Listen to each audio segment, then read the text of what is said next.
5ই October শনিবার রাতে Iran ও ইসরায়েলে মাঝারি তীব্রতার একটি ভূমিকম্প হয়। আশ্চর্যের বিষয় হলো উভয় দেশেই ভূমিকম্পের সময়ের ব্যবধান ছিল সামান্য।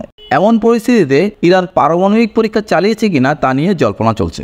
স্থানীয় সময় রাত 10টা 45 ভূমিকম্পটি ঘটে। এর কেন্দ্রস্থল ছিল মাটি থেকে মাত্র 10 কিলোমিটার গভীরে।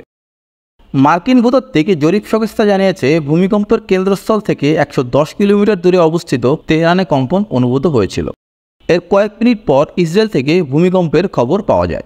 ইউরোপীয় ভূমধ্যসাগরীয় ভূমিকম্পন কেন্দ্রের প্রতিবেদনে বলা হয়, রাত 12টার দিকে এই ভূমিকম্পটি হলেও এর তীব্রতা ছিল খুবই কম।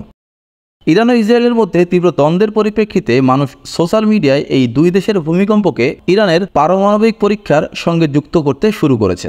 অনেক রিপোর্টে অনুমান করা হয়েছে যে এটি ভূমিকম্প নয়, বরং ইরান ভূগর্ভস্থ পারমাণবিক পরীক্ষা চালিয়েছে।